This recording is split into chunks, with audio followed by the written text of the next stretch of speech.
ASMR reel. Oh my God. Charles is real big into that. Really? Yeah, I can He's tell. like, drink your coffee again. You know, I can tell whenever he's on the microphone, he just rubs his beard against it. Just testing to see if it works. All right. Power Athlete Nation, always got to begin with a rip on Charles.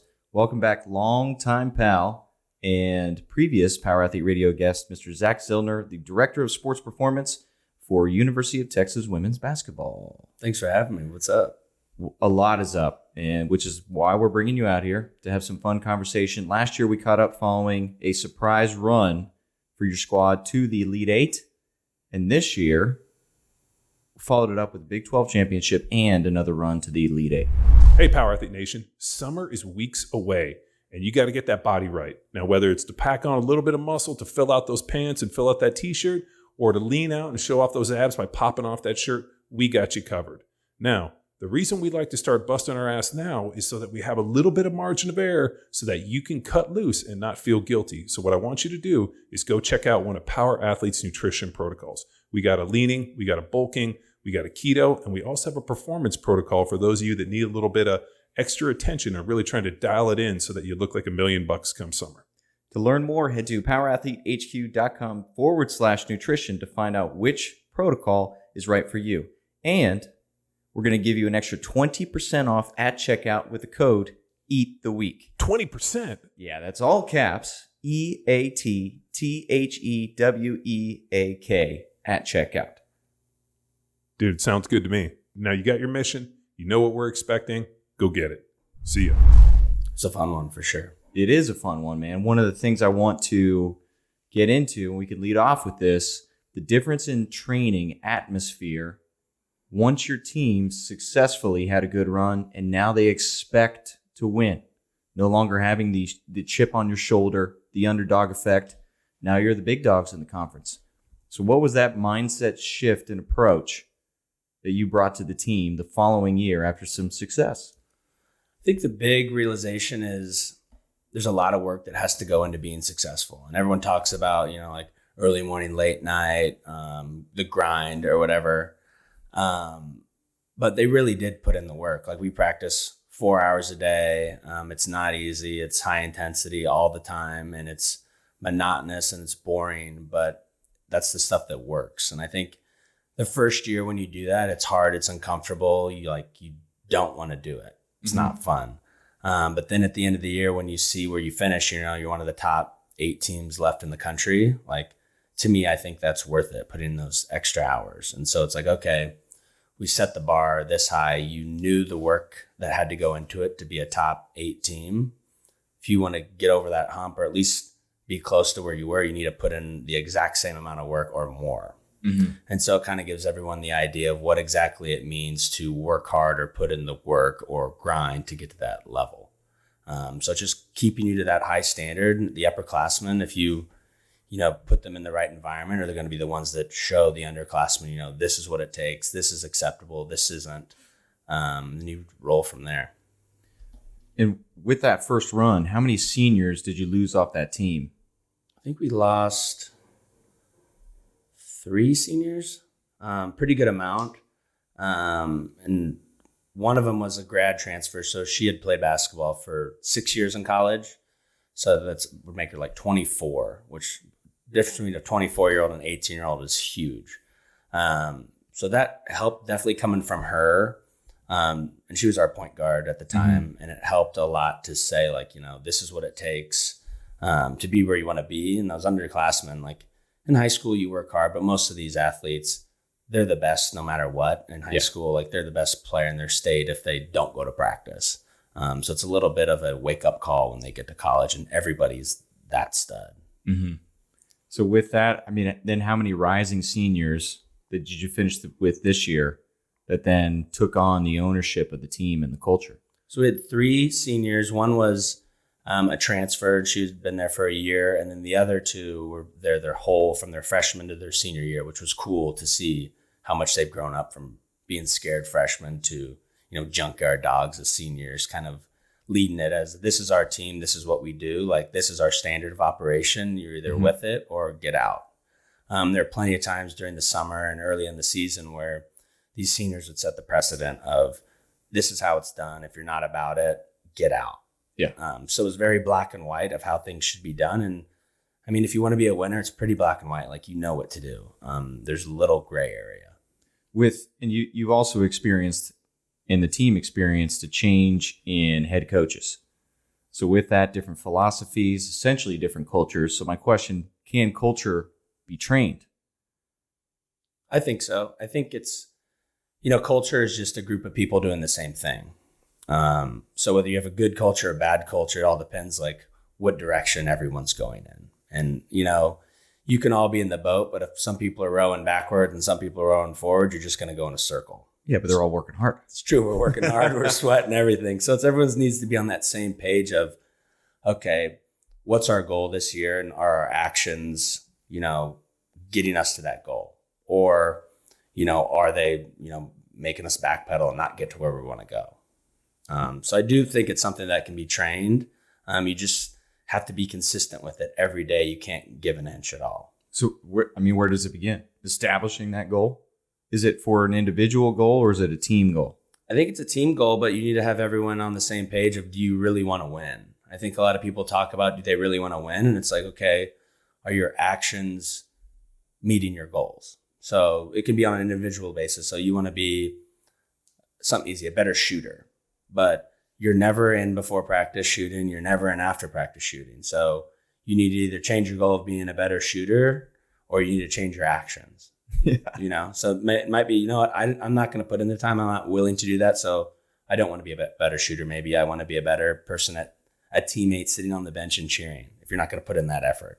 Yeah. Glue guy. The glue guy. Exactly. Or you can be like, you know what? I said this was my goal. I need to get in there before practice, after practice, everything I can do to be that goal of a better shooter. And as the strength coach, for those that don't know, how much time compared to sport coach do you get to spend with the athletes?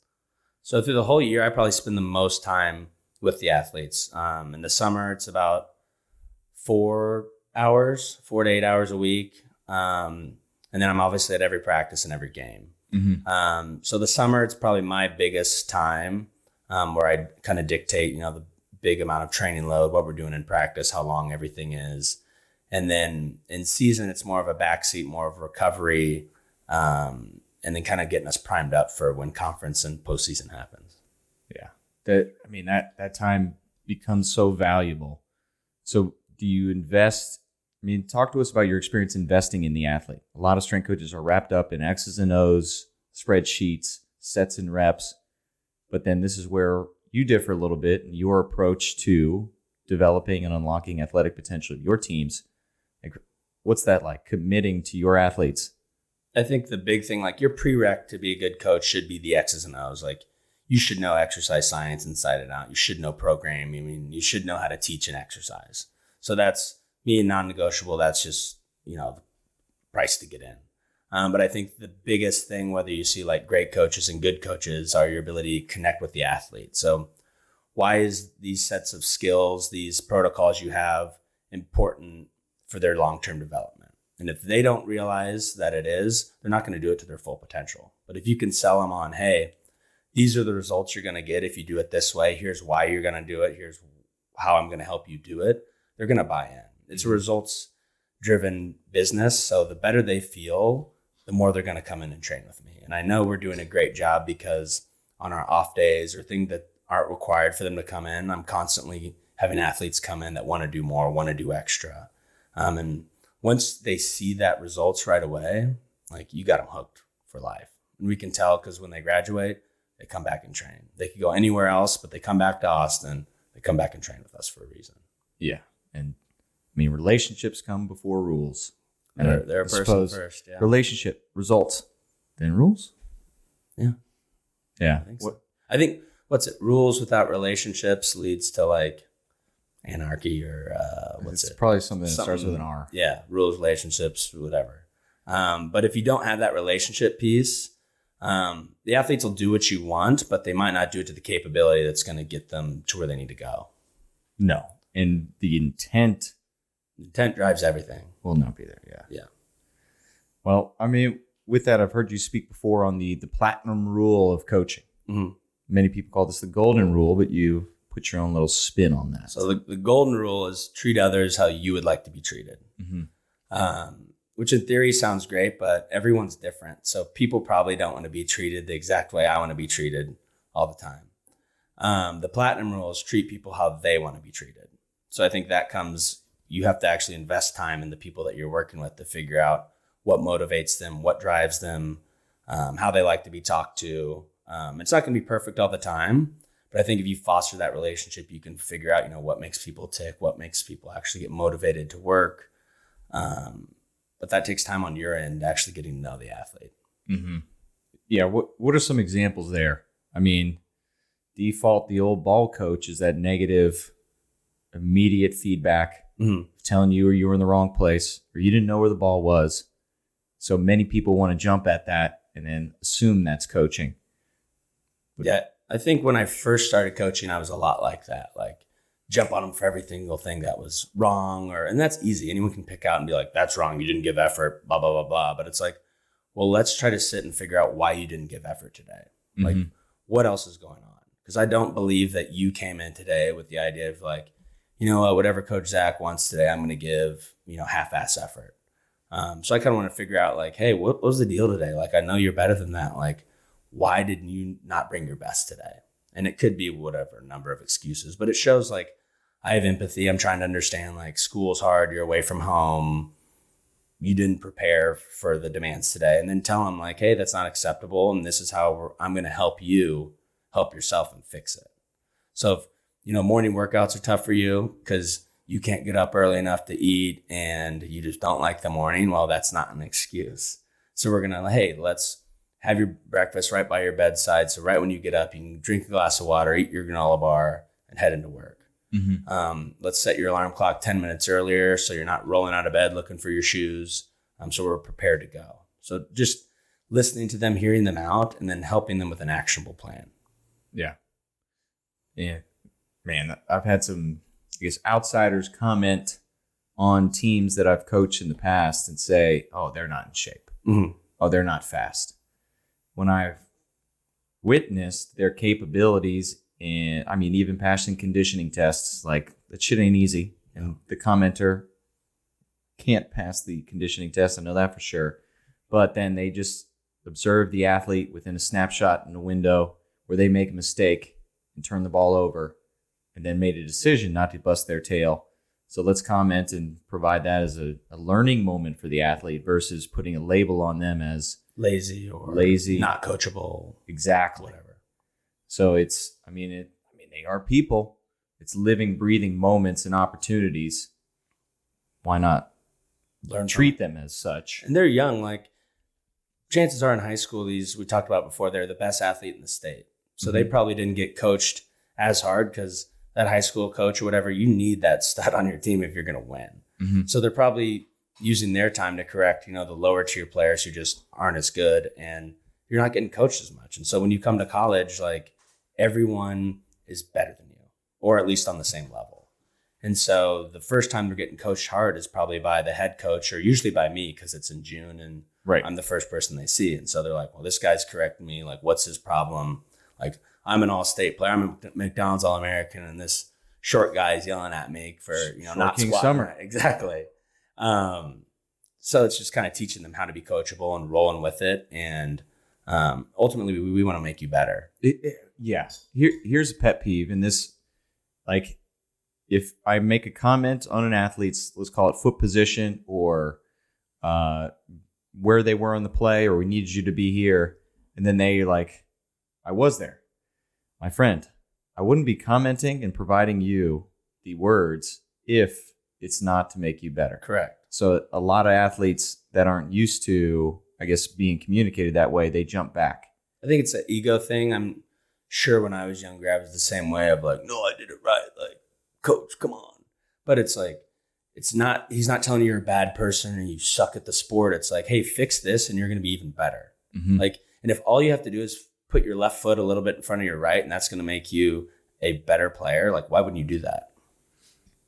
Well, we got to coach up the athletes to help them realize, hey, We're Exactly. here to help Little them. education purpose. Yeah, recall a term. It's called shades of awesome. Mm. So this is from mentor Rafael Ruiz, talked about shades of awesome. And he referenced a all-state track champion in Kansas. There we go. So all-state track in Kansas. And then this girl travels to her college and actually faces stiffer competition, especially in the world of track and field. Mm-hmm. And basically walked away from the team within their freshman year because, I mean, she was the best and then went to where everybody was better than her. Walked away from the sport because couldn't take on the responsibility. So shades of awesome. She was amazing at this one sport in her town, but then goes to a bigger school, a bigger pond, if you will, where everybody's awesome and couldn't find her place to swim. Yeah, I feel like we see that all the time. Just dealing with adversity. I think, especially if you've been great at something your whole life, you probably haven't had that much chance to work on adversity. College, especially your freshman year, is a quick wake-up call. Well, this is the beauty of the weight room. Yeah. The weights will always win. Yeah. 45 pounds is always going to weigh 45 pounds. Yeah. Henry Rollins. So now how, using your first opportunity, your first summer, what are some approaches to prepare them for the hard season ahead and failing? Yeah, I think the biggest thing is you need to be, like, as a strength conditioning coach, an extension of your coaching staff. So it's very important for you to sit down with your head coach and figure out, what they expect in practice. And then I need to replicate that in my area. So if they want all the shirts tucked in, everyone here at this time, like, you best believe we're doing that on my end. Mm-hmm. If, they want consistent effort all the time, never walking, whatever, we're going to do that on my end. Because if everything's chill on my side and practice is not chill, they're in for a rude wake-up call. And that's on me for not preparing them for that. Yeah, and could potentially create enemies. Correct. When your full coaching staff's on the same team. Mm-hmm. Yeah, I've seen that in my career where misalignment of expectations across the board. You got your athletic training staff over here, head coaching staff over here, strength over here. And then it just creates a, for lack of a better term, toxic culture. Absolutely. Where athletes are then just seeking their friends who are looking to make it easy versus creating a winning culture. Mm-hmm. Can't have that. Nah. What are some failed cultures that you've experienced or witnessed from afar across the court or in your travels as a coach? I think just inconsistency on any of the coaches' part. Like, if you show up and you're real hard ass one day and then you come in and then you're easygoing, chill, like, these athletes don't know what to expect. So, like, okay, is coach going to come in yelling at everybody, expecting all this stuff? Or is they going to come in and be like, hey, let's have fun. Let's, whatever. And I think that lack of consistency screws everybody up. Mm-hmm. And so I think if your head coach is laid back, you probably need to be a little more laid back. If your head coach is more, high strung, aggressive that way, like, you need to be close to that. Probably not the same level as them, but pretty close. Right. Just that way they know, when we come into this room, this is what it's expected all the time. And so I have no choice but to do that. Yeah. Consistency is king, mm-hmm. which then leads to results, or one of the other R's we're talking about. Well, I mean, how can coaches, I know the soft skills are where coaches fail first, right? We said establish X's and O's and being able to teach and communicate movement, numero uno. But how can they start to create connection better with athletes? Like, is it showing up early in the warm-ups, asking them how school's going? Like, what are some touch points that young coaches out there can take away to accelerate their connection? I think the first thing, like, if you're a young coach, you need to be in a good situation where you have older coaches, in the same weight room as you, that you can ask for feedback for. Like, hey, would you mind watching my session and let me know, like, where I need to work on, or like what needs to be better with my communication style or how I do things. And watch them to see, like, what they do really well, like what athletes respond well to. I know I worked under Andrea Hootie forever when I did my undergrad and internship, and I would notice that as guys would come in the weight room, she would talk to each one of them. How's your day going? What you been up to? How's your mom? How about practice yesterday? Like little touch points. Mm-hmm. And then you can kind of get a read on, if you talk to someone every day, you know if they're in a good mood or a bad mood or any of that type of stuff. And so you can kind of come in, and if everyone comes in, they're kind of in a lousy mood, you lost the last night or whatever. Okay, maybe it's a good time to bring everyone in and be like, hey, I know we lost last night. We got blown out on the road. Everyone's tired because we got in late last night, but we have a game in 2 days. We don't want that to happen again. So what are we going to do to hit the reset button? Because if we don't, we could lose another 3 games in a row. And so let's address what's out there and learn from that. So I think it's just the constant connection, talking, texting them outside of, hey, you had a great practice today. Can't wait to work with you tomorrow. Little things like that are super small, but that athlete's going to remember, like, they're watching, they care. Like, he's not at just practice twiddling his thumbs. He's watching what I'm doing. Mm-hmm. And I think that added attention shows that you're invested in their career. And especially, you're asking other things like how's school, how's your family? Like, you care about them more than just an athlete. It's not like I just like you because you put up 20 and 10 last night. I mean, it helps. It does help. Yeah. Coach in high school, one thing I aim to do is connect with the other coaches and just say, hey, like, who did you notice put forth or who's grown the most over the past few games? Mm-hmm. Or what did you see from the last game that we need more of? So then get 1, 2, 3 things for a player and then go find them and say, hey, I was talking to Coach Zach, and this is what we noticed about last game. Keep it up. So reaffirming, like, we're all watching, and then talking about them outside of this space and connected to their performance. Some fun. Yeah. I mean, being a strength sport coach, I love it because then have a lot of control at practice versus we were speaking off camera about the challenges as a strength coach, saying I have this beautiful program. It's squat day. Awesome. Can't wait.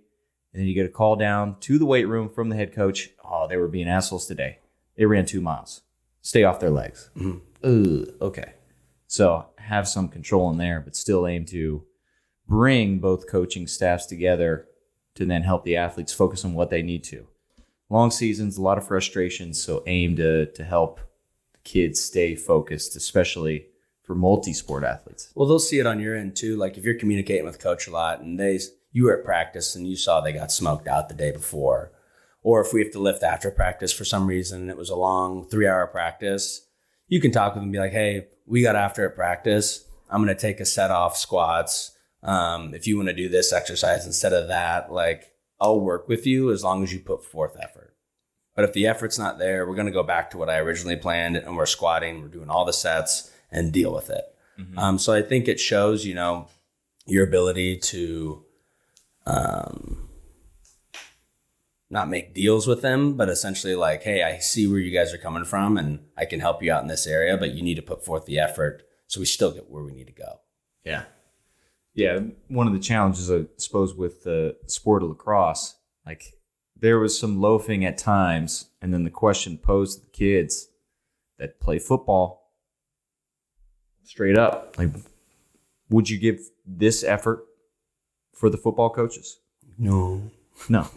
So then why are you giving that to us? Yeah. So, framing it as a disrespect, and we know you're capable of more. I think it's a disrespect. They don't look at it as it's disrespectful to them and their teammates. Like for you not to like give your best, you're wasting days. Like you only get so many practice days. We always go down and there's not very many practice days in the season. It seems like a bunch, but like towards the end of the season, it was like, you got 8 more practices.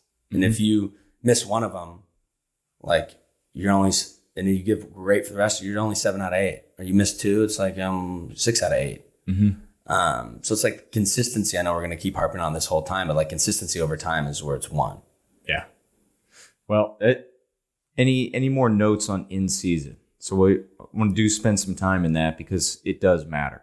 You lift in season. Correct. Very important thing, especially with the culture of weightlifting and basketball, almost non-existent, right? Correct. So sticking with in-season training, like how important is that, and what are some factors that coaches need to pay attention to? I think the biggest thing in season for us is to figure out what they're doing on the court. So duration, everything like that. And then it's very important to get them in before practice. So like if you're waiting until after practice to lift, I'm not saying it's a waste of a session, but if your goal is power output or strength or anything actually that we're after, it's going to be very hard to get that after a 3.5 hour practice. So that was the biggest thing, is like educating coach on like, hey, he gives me them twice a week mandatory for 30 minutes before practice. And then it's up to me, because I know frequency is very important to, what are we doing the other 5 days? And so I try to get them, hey, come in for 15 minutes. We'll stretch. We'll do one exercise and then we'll go to practice. Like, hey, well, let's just do some cleans and we'll go to practice. And so it's not that hard for them to come in there. And I make it an environment they want to come in and train. Like, well, music you want to listen to, like, we'll get you a Gatorade and a snack before practice. Your buddies are going to be in here. Like, let's lift. You're going to feel good. It's going to be better than our dynamic warm up on the court anyways. And then you're going to be ready to go to practice. Yeah. And freshmen always think you're crazy because they're like, it's going to hurt my shot and whatnot. And that's why you sell it so well to the upperclassmen. That it's like, no, if you want to make it through the whole season and be where you want to be in 4 years, you're going to need these weight room sessions. So it's basically, obviously you're going to have the 2 required ones, but how many more times can I get them in there? And then you'll notice throughout the season, the athletes that come in the most have the most success. Yeah. And so it's like athlete A came in all the time and athlete B didn't. At the end of the year, athlete B is like, well, why is she this much more ahead of me? It's like, well, all those times where you wouldn't come in for 15 minutes, she was here in 15 minutes, 5 times a week. That's a lot of time. Math. Yeah. Just do the math. I can't do it now. I can't but do just it either. But yes, I need a spreadsheet to help me. Spreadsheet, Excel deal. Basketball is a long season. So you kick off October and then, through Christmas break all the way Hopefully till April. Exactly, all the way to April. So how does the season lifting approach change? Do you decrease volume? Do you increase intensity? Once you get towards the championship season, it may be, I've seen it, sport coaches say, okay, we're going to back off. But how important is it to continue, even in championship season, to lift? I think that's the biggest thing. We could start, even further back, like September is when we get into our 20 hours. And so we're still going to lift a bunch. So quick pause on that. Like off-season summer, you get up to 8 hours. 8 hours, yeah. And then now we're in season, you're allowed 20 hours including. Total. Yeah. So you can't go more than 4 hours in a day. And they don't have to give you time to lift. I know there's plenty of old school programs that are like, we're using it all for basketball, find time outside of that. Luckily, my head coach believes in the weight room and we're in there at least in the fall before the season starts. We're probably in there 3 or 4 times. And through there, it's, let's build this robustness that we're going to need throughout the season. It's a key word. Let me write that down. Robust. Another R word. So I think building that robustness is super important as you go into the season.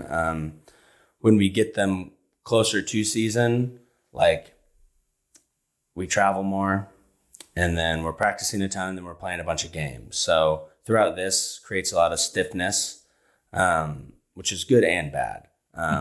Sometimes you get too wound up and then you'll notice like my lower back's tight, my ankles are tight. And so we'll address those problem areas. Some athletes, they need to be more reactive, so they need to be more stiff. So we're going to train them in a different way as those groups that need, more flexibility, more mobility.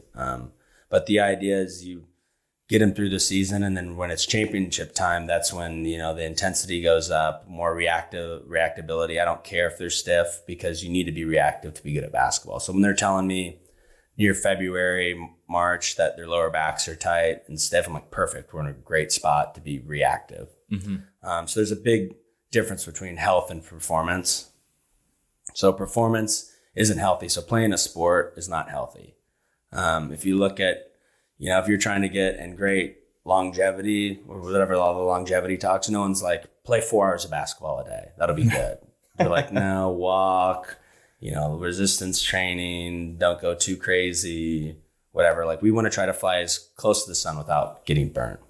And so throughout the season, we'll be monitoring all their workload with Catapult.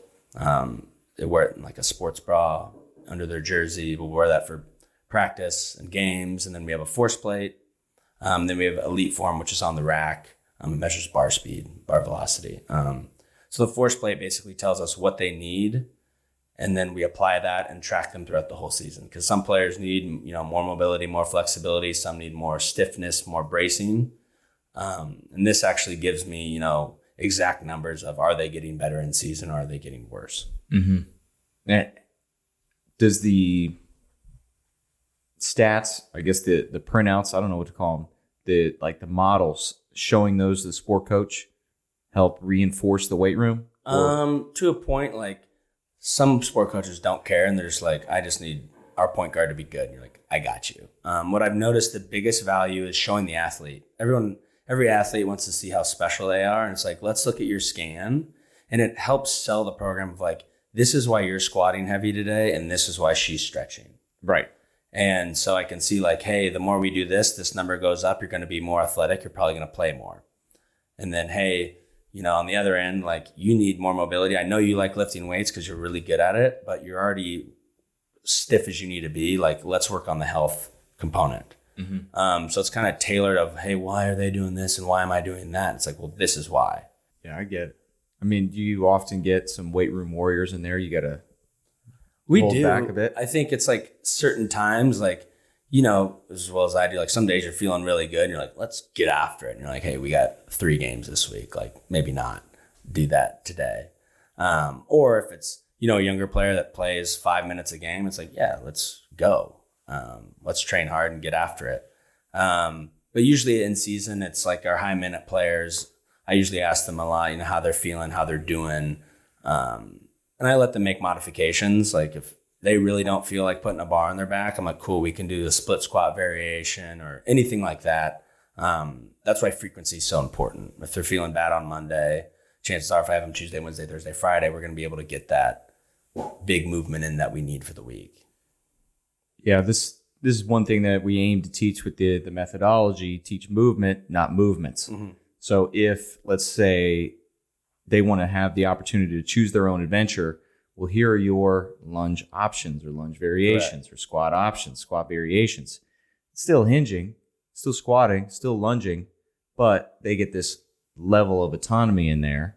And then there's different adjustments that you can make as a coach, taking away the selection that also decreases the load, that then takes away the intensity, and it almost backs into what they would need as an athlete. Yeah. So if my barbell is no longer an option in there, but I have goblet squat or suitcase carry, I can't necessarily, unless it's you and I, freaking taking those 150s up in the power athlete gym for walking lunges for a ride.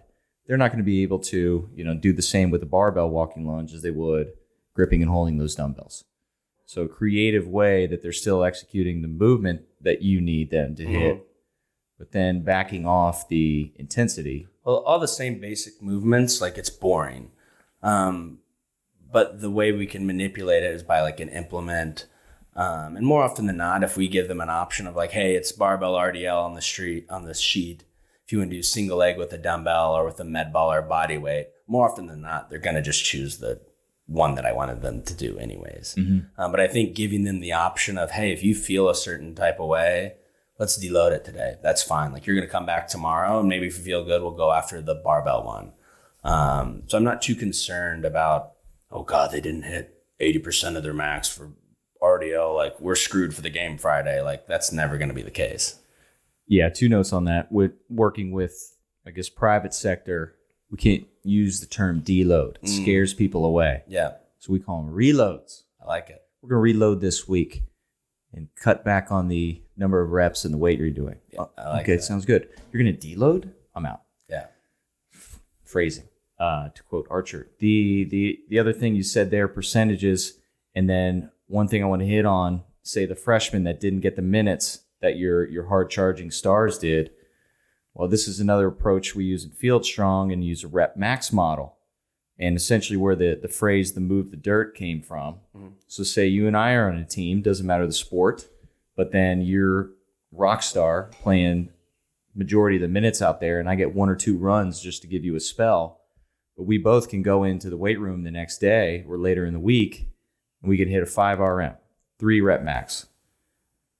You're hitting as much weight as you can do for 5 following this all-star performance. And then I'm over here, strongest guy on the bench. I also hit as much weight as I can do for 5, but the intensity is a lot more higher for me because I got more juice in the tank than you, but we're both able to hit as much weight as we can do for 5.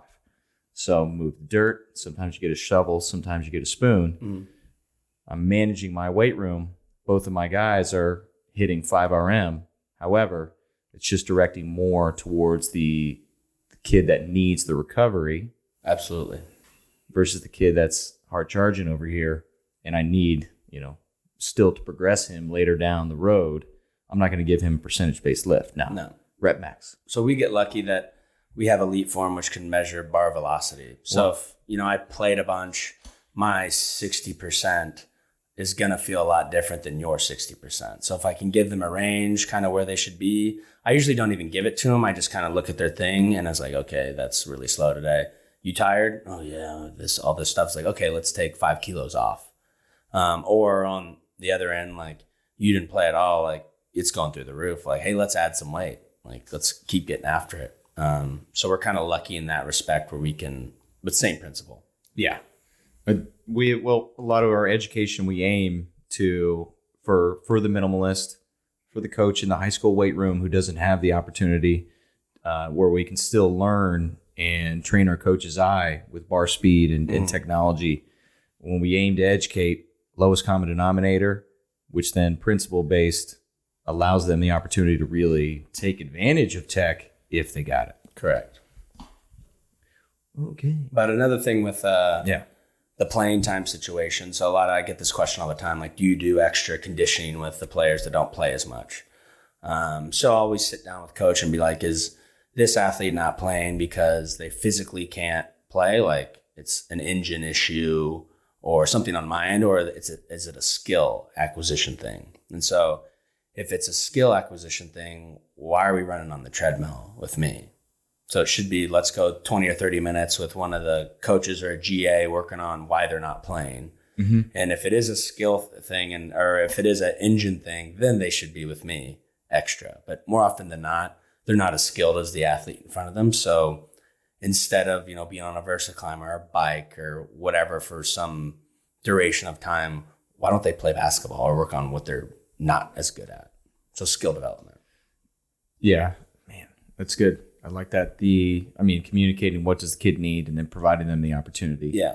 Or reinforcing what the coach, or I guess providing feedback for the coach who may default to they need more conditioning. Yeah, well, the reason they didn't play 20 minutes, so they need to run for 20 minutes. It's like, well, yes, but why didn't they play in the first place? Is it because they couldn't last 20 minutes, or is it because they don't know the plays, or they can't dribble or pass, or like what were they lacking skill-wise? It's not allowing them to play.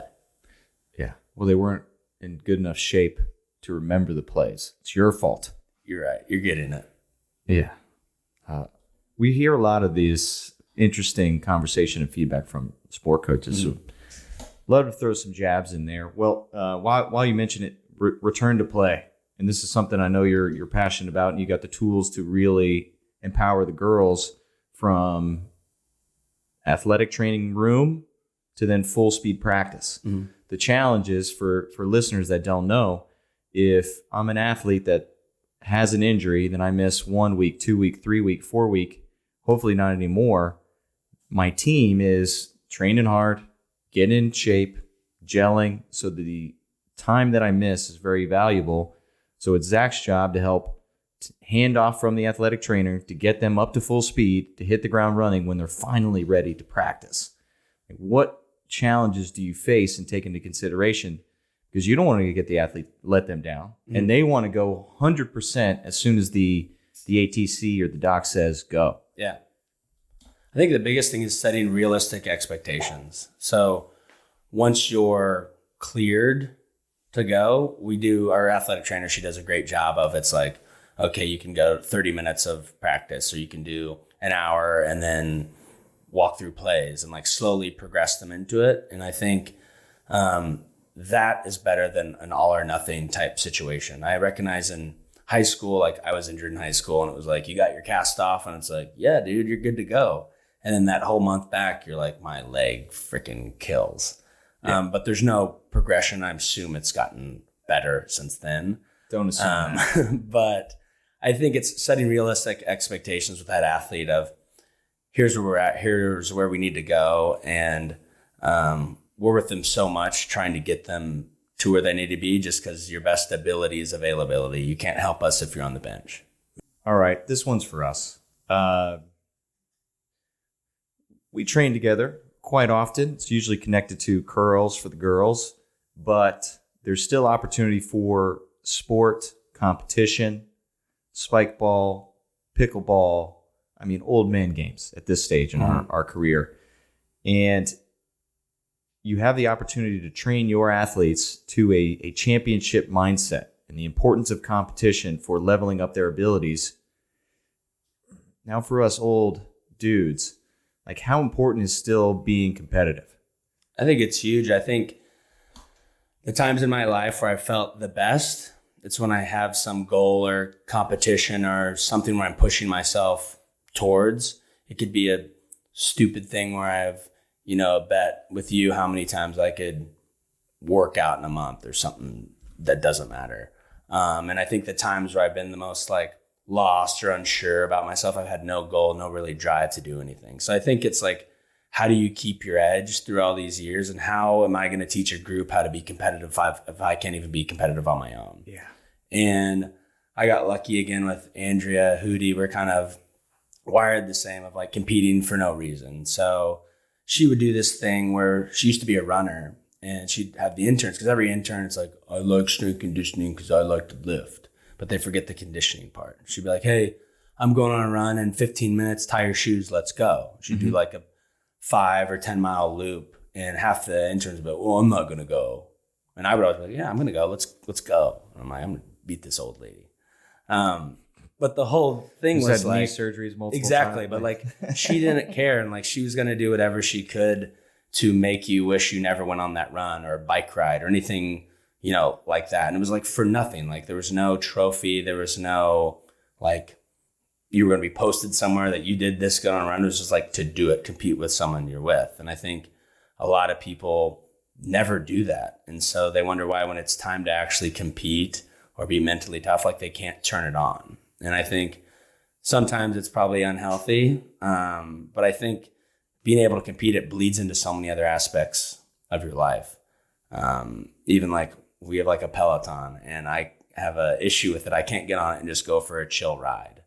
I'll like start out chill and then I'll look on the leaderboard and like, I'm dropping too low. I got to go. And it's like, for what? Like nobody knows how well I do on that. Like nobody cares. I'm not telling anybody, like I'm not going to get a just trophy on this podcast. There's 10 listeners. Yeah, everyone sign in.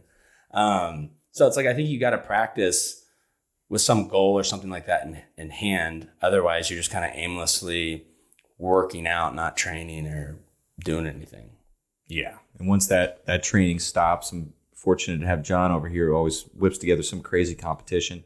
Charles cut out bread for 90 days. Charles, how's it going? Well, I did have a PB&J the other day for the first time. Unbelievable. Orgasmic. So yeah, we lost Charles. He's off off the team. He's back on the peanut butter sauce. But yeah, it is important, and that we understand that, man. That if we're not aiming at anything, then we're just going through the motions, and we don't have the intensities that it takes to learn something about yourself and be a model. I think it's just a lack of like structure. Like if I'm going to be the leader of like physical performance for this group, like I'm not saying I need like a 6-pack and be able to bench 500 pounds or anything, but you just happen to have those things. Yeah. Right. And so I feel like you should at least embody that, like, hey, I expect you guys to eat well and drink water. Like I'm going to do the same. I expect for you to train really hard all the time. I'm going to do the same. Like I should be able to look like I could hop in your conditioning test and beat half you guys. Mm-hmm. I mean, I understand this is coming from a young guy, and as I get older, it's going to be a little different, but I don't think it should be that much different. Like I should look like I can hop in, demonstrate these drills. I think the biggest issue with strength and conditioning coaches now, they think it's all about lifting weights. And then you watch them demonstrate an A-skip or running form or anything like that, and it looks like trash. Why? Yeah, why are y'all sweaty? Yeah, and it's like, come doing on. Jumping jacks in the attic? And like most of these sports, it's on your feet without lifting. Like there's no bench press at halftime and we get 10 points. Like it's how quick are you, how high you can jump. Like, can you play defense? Are you tough enough to outlast the person in front of you?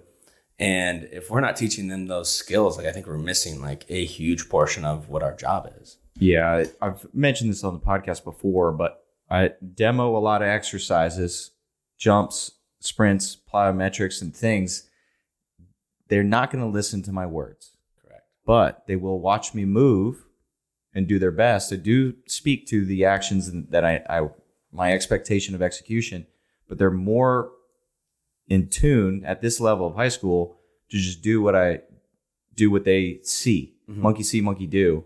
Than my words. I still do both, but so have to go full speed. So I have to have the intent, the effort on my demonstrations. Otherwise, they will mimic me exactly the effort I put forth. Oh, totally. I know, like, my first job, I was at Southern Miss. I was like 23, young guy. And what I used to do is we'd have optional days for conditioning to get them ready for practice. And I would do it with them, and I would kill myself. Like, these guys are D1 athletes. I'm some scrub high school player, and I would kill myself essentially every Saturday with these guys doing it. And it won so much respect with them of like, hey, he's doing the same stuff we're doing. Like, they expect me to be strong in the weight room. They're not going to be impressed because I squat whatever number. They're like, you're supposed to be able to do that. You're a strength coach. But then they're more impressed with, oh, he can do the same running we're doing. He's finishing, in the top half every time. Like, he walks the walk, talks the talk. I'm a really good jumper, so I could dunk at the time. I was a lot smaller. So I could show them like, hey, I can dunk and I'm short. Imagine what I can do with you who's 6'6", right, and a elite athlete. So it's kind of showing them like, hey, this is how it's done. This is how hard you should push yourself. And yeah, you set the standard. So how do you work these quote unquote competitions into the training for your athletes? Like, in season, we have, okay, we're playing the fifth ranked team or the number 2 ranked team. Like, your coach is not shy in the competition that he schedules to help prepare for the long-term goal at the end of the season. So how do you, within the season, within the training, prepare them for the competitions? I think the biggest thing is, like, in the off season, we'll do a number of things. So, like, the game is very chaotic. And so I'll make weights chaotic. So sometimes we'll be training along and then I'll just stop everybody and be like, we're going to do conditioning right now. And they're like, oh, what? We just started, like, we're on our second lift. I'm like, no, conditioning right now. Do this, come back. So it's like, they don't know what we're doing. I'll explain the directions really quick and then it's go. Or we'll do stuff. Usually we'll end with about 10 to 15 minutes of something really hard. It's nothing that's going to fatigue them for the week. But it's something to show like, hey, it's go time. Like, I need you to give effort for 2 minutes. Mm-hmm. All I need you to do go as hard as you can. If it's not up to that standard, we're going to redo it. So they kind of know like the only option is to give your best, and there's no like shortcut. There's no like, well, what if I do really good on the first rep and on the second rep? It's like, no, this is the standard. You do it or everyone's going to keep redoing it. Yeah. So I think you have to harvest that hard competition all the time. We'll throw things into them. Like, we'll run lines and someone will touch the line and I'll tell them they didn't, and we have to redo it again. And it's supposed to simulate a bad call. So some athletes that'll ruin their whole day. They'll be like, I swear I touched the line, and they won't run the rest of them hard because they're still sad about the bad call. And it's like, what do you think is going to happen to a game? Like, there's going to be a bad call. You're going to pick up a foul that you didn't deserve, or you're just going to quit the rest of the game. And some of them do. If you watch the games on TV, like, some of them, they'll have a bad turnover. It's not their fault, or a foul. It's not their fault. And then they'll crumble the rest of the game. So it's like, how do you respond to adversity? And it's up to us to put that in for them. Mm-hmm.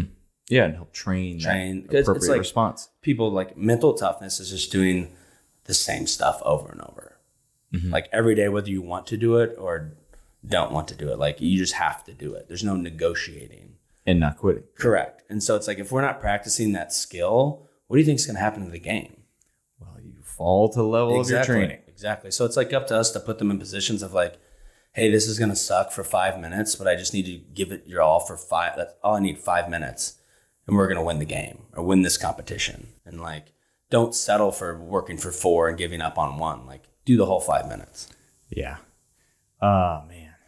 A lot of thoughts jumping around. One thing is Alvar Meal's conditioning test. Mm-hmm. Did you ever hear about this? Mm-mm. So Alvar Meal, strength and conditioning coach for San Francisco 49ers, and then the Chicago Bulls. So he's got rings on both hands. Legend in the game, can't tell him shit. Yeah. His conditioning test for the Bulls was box jump overs. So imagine NBA dudes just jumping over. It was either 10 or 12 inches. So just basically little hops onto a 12-inch box, then down on the other side. So box overs, that was it for 90 seconds. Irrelevant, counting the reps. Mm-hmm. So the test was, how are you going to behave when administering this test? And he did this to his athletes to realize, okay, who can do this simple thing, and how are they going to react? Are they going to get bored? Are they going to get attitude about it? Are they going to behave like a child, even though they're a professional athlete? And figuring out all these little things about who he's going to be working with throughout the season. And I mean, his thing was like, apply this test, because people that have a problem with it, they're the ones that are going to get you fired. Well, it's the same people like that give up early on your running lines or Versa climber, wind bike, whatever you're doing, are the same people that do it on the court. And so Exactly. That was his point. It's like, why don't I get it out in June or show everybody in June, like, hey, these are your weak links, or these are the guys that need extra practice or encouragement, or maybe you need to help out more as your teammate to get tougher in this area. And if not, they're going to be the ones who are with you on the court who don't guard their man, and the other team scores to win the game. So it's better to address that stuff now, and then shows like, hey, athlete A always folds. Like, what do we need to do more of? The stuff that makes them fold. Mm-hmm. And so they had the choice to either get over the hump or, I don't know, find something else to do. Yeah, the big fan of pillars to identify this. So rather than the Alvar meal, I'm all for doing it if I had the opportunity to administer it to 50 kids. But pillar work, dead bugs, side pillars, just elbows and toes, and then essentially allowing the clock to take care of the rest. So putting them in a position to hold these, and then just really mystic about the time. I stole this from Luke, but a Chicago 30 seconds. I'm not keeping count. Does that feel like 30? Sure. Okay. But then people start to drop. Oh, keep going. You got 5 more seconds once everybody's up. And then start to see who quits, who goes down. And then call them out by name. So everybody on the team is aware, okay, this person made a decision to drop down, or they went down early. So if we say 3, 2, 1, and I don't give it down, okay, well, we got 30 more seconds because Zach So-and-so can't do it. Zach can't listen. Yeah. So little things like that, and help prepare them for, the hard work that is ahead of them. Well, especially like that stuff, like holding a plank, who can hold it the longest or whatever. You're always going to have athletes that drop after 30 seconds. And you're like, you're telling me one of your teammates held it for 10 minutes and you can't hold it for 30 seconds? Like, that's a choice. Not yeah, to. it's a choice. It's a decision. And so it's like, are you cool with the decision to quit? And I'm not cool with that. And your teammates shouldn't be cool with it. Neither should you. So don't give yourself an option. Don't negotiate with yourself that it's going to be easier, because it's not. Like, it's eventually going to come back and hurt all of us. So just do it. Yeah, eventually it will. Man, at the end of the season, and then you lose the tough game. Well, it's always the last 5 minutes, and it comes down to, like, we had our Sweet 16 game. It was like a possession type game back and forth, and it was like you need to be able to execute when you're tired. Like, both teams are pressing for 40 minutes, and it's like, okay, everyone's tired. Who's willing for this last 5 minutes to dial in and do what they're supposed to do and give effort? Mm-hmm. And so that stuff's trained all year round. It's not just in the summer. Everyone's like, oh, we're win because of what we do in the summer. No, it's what you do in the summer, and then can you keep that through the whole season? So you have to have that standards and never waver from that the whole season. So what are your goals going into this Short King summer? Me personally, or for the team? Both? Me personally, just continue to get jacked and tan. I'm competing in a 125-mile bike race in the end of June. Oh. So I've never ridden my bike farther than 40 miles. So it's going to be interesting. I'm not an endurance guy. Not with that attitude. I know that's hard to believe, but I think it'll be a fun challenge. It's going to be in like the middle of Nebraska and into June, so it'll be probably 100 degrees. Flat, hopefully flat on gravel. So gravel's an element I've never dealt with. So it'll be kind of a Elite Form actually is one of the title sponsors, and they asked me if I wanted to do it because they know I ride bikes and I can't chicken out. So I'm going to go do it. So that's kind of one of my goals. I kind of researching how to train for it. I think it's going to be more of a mental game than anything, like sitting on a bike for 8 to 10 hours. Like that in itself is going to suck, let alone all the other things that go into that. So that should be interesting. I'm doing it with one of the strength coaches at Kansas, Luke Bradford. So it'll be interesting to see how we fare in that regard. For team, it's kind of elevating the standard to get over. We've done Elite 8. So how can we go to the Final Four? So basically we've set the bar. We've kind of done it to ourselves where it's Elite 8 or it's a failure. And so it's like, how can we get over the hump? Well, we're going to need to make some sacrifices in order to do that. We might have to come in extra. We might have to get up early. And so it's like, what are we willing to do to make that next step? And you got to kind of be real with everyone. You want to kind of be an idealist with everything, but you need to also be a realist of like, hey, what did you do last year? And it got you to this point where you're going to have to do more and grow up if you really want to be a Final Four national championship team. If not, change your goal or change your actions. Yeah. Have y'all established the one-liner, the catchphrase for the team this year? We don't really do that, and I kind of like that just because like your standards should never change every year. It's not like I can't even remember teams' old standards that I've been on, but it's like, why would it change every year? Like the standard is the standard. Like we know it's expected. You do what's expected. Like it's not, I don't need a catchphrase. Like no catchphrase has ever won a national championship. Otherwise, everyone. I don't know. Do Works has done a lot. Do Works, whatever. But my whole thing is like, if you need a catchphrase or a fancy motivational thing, like that's only going to last so long. So you need your structure, your discipline, your values to help get you where you want to go. Yeah, probably one of my biggest pet peeves out there is the fake hype is real hype. Yeah. Just do your job. Yeah. You know how to prepare. You know what to eat. You know what you need to prepare. Like, do it. Like, I think a lot of times people like to dance around for the perfect opportunity to work or perfect opportunity to start my diet or my training program. It's like, if you want to gain weight, you know what to do. You need to eat more food. If you want to lose weight, you need to eat less and move more. Like, there's very few people who I think have bad body comp because they're eating too many sweet potatoes and broccoli and chicken and real food. You know what I mean? So when people come to me and they're like, I don't know why I can't do this. It's like, you know why. Like if I gave you $100 to go to the calf and make a good plate, I bet you could do it. Yeah. So why aren't you doing it all the time? It's because you're negotiating with yourself. You're like, well, I'll skip this meal or I'll do this. And it's like, well, change your goals, change your action. Change your actions or change your goals. There you go. That's it with Coach Zack Zillner. Thank you very much, buddy. And that's another episode of the premier podcast in strength and conditioning. Bye. Bye.